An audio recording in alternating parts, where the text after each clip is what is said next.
Hey everybody, and welcome to our Conference 1 Valorant update with myself, Norris Howard, and Dane Simpkins, coming to you from Shawnee State University.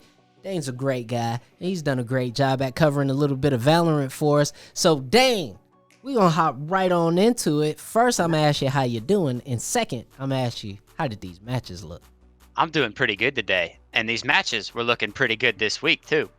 Starting off, we had, let's see, from the East region, Virginia Tech versus UNF Osprey. Virginia Tech coming in 4-1.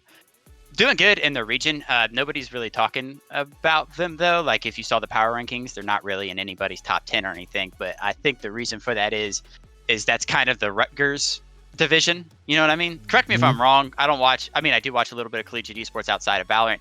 But is Rutgers just amazing at everything they do, everything they touch? They you know what? Rutgers is one of those teams where they don't play a lot of esports, but the ones that they play, they make sure they make noise. So I definitely have seen them make a lot of noise in Valorant in particular.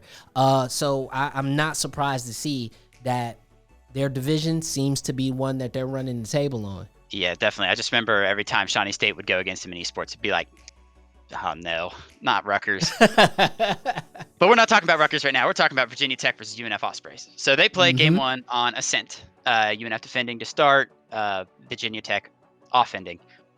Both teams ran this setup. I'm going to tell you the agents. Killjoy, Omen, Nova, Jet, Reyna. Reason I bring that up is I see that a lot, that exact team comp in CF1. And you don't see it a lot. Like, say, you didn't see it a lot this weekend in the CF1 Championship Series. Mostly because it's kind of a pub team. Like, everybody there is looking to outshine the other, and you can sort of tell a difference from the top teams and the medium, even the medium level teams in their team comps, and in specifically picking up the Reyna. Yeah, because usually when we see a top tier play, that Reyna is swapped out for Sage. Obviously, the support necessity of Sage you put not just in terms of blocking, but also the healing and the revive. Yep. It just seems too powerful of a kit not to have available to you. So I am curious to see why a lot of collegiate teams are going with that comp, but you're right. It's probably completely stylistic. It has no real bearing on actually being good. Right. Everybody wants to pop off. Everybody wants to be the highlight reel. But game one, Virginia Tech loses, right? Bit of an upset, actually. Although a lot of people don't say so. Very, very close, back and forth. Virginia Tech ends up losing. Game two, on Split, they end up dropping the Reyna in favor of the Sage. Now, Sage is a lot better on Split. They also pick up Sova in favor of Raze, which is just a better duelist on Split anyway. And they're able to take game two because of that switch. So works out a lot better for him. Like, that Sage was definitely doing work. The walls on Split have so much potential to just like change the whole course of the duel. That pretty much absolutely the first team to take advantage. Absolutely. And eventually the final score of that match is 13-9 with Virginia winning. And like you said, that Raze also was a difference maker. You get a great duelist. You get somebody who's able to entry frag and really, really, really change the course of a fight. And now I want to definitely talk about UNF, because UNF is in the bad spot. They're tied for bottom three. I don't see any path forward for this team, unfortunately.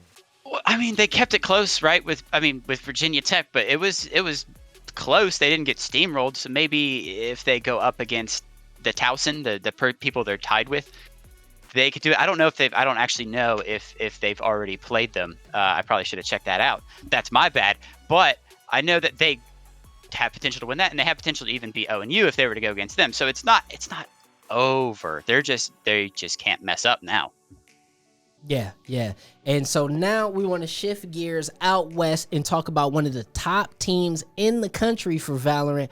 We want to talk about San Jose State going up against CU Boulder. San Jose State in the power rankings for CF1 is in the 1 or 2 spot for almost all the staff picks. Even a lot of the players and a lot of other teams are saying San Jose State is a team to beat. How did their match go against CU Boulder?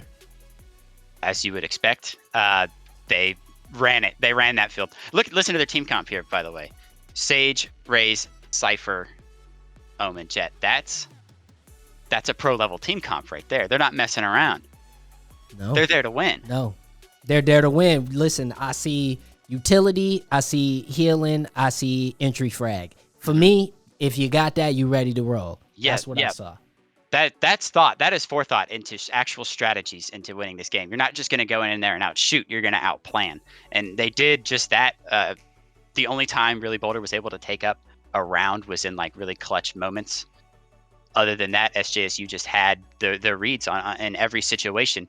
Game 2, final game ends 13-3. Yeah, destruction. Game 2 on bind, they feel confident, and so they drop their I believe it was the Cypher and the Sage. That's how confident they're feeling in favor of a 3 duelist team combo, which is fine. I guess they win anyway. I guess they're just that much better.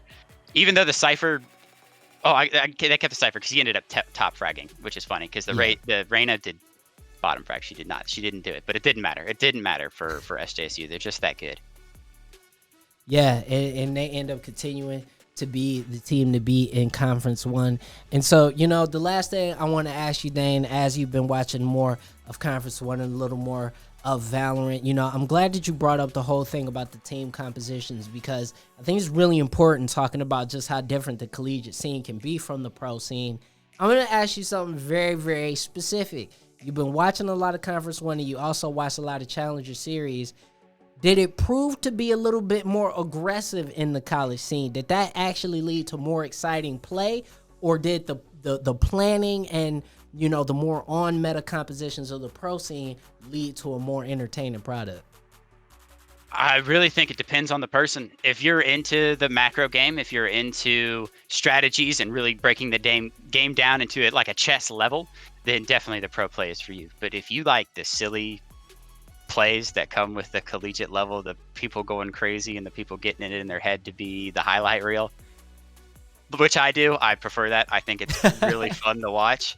And I think the dumb stuff that some of these people come up with is hilarious and extremely entertaining and honestly innovative in a way that a pro could see that. And maybe it was silly, but it was also kind of good in a weird way. And maybe they can adapt that further for the pro scene. So I think the collegiate level is definitely valid and very entertaining to watch. Awesome. Dane Simpkins, Shawnee State, coming to you right now. Thank you so much for that Conference 1 Valorant update. We look forward to seeing you next week. And we're about to start getting ready to get geared up for the postseason pretty soon. Before you kick me off, next week is a big one. You got Miami against the other number 1 in their seed. It's going to be popping off. Miami's going to win because they're great from Ohio, so I have to represent them. They're going to go 5-0. They're going to be top 5 in the country. They're going to do great. All next right, week. thanks. We'll break it down for you next week. Check us out. Thank you so much, Dane. That's awesome, and we look forward to hearing about all of it. And if they lose, I can't wait to have you on the show even more if they drop it. So that's going to be awesome. Might be sick that week if that happens. So maybe see you guys next week. Maybe not.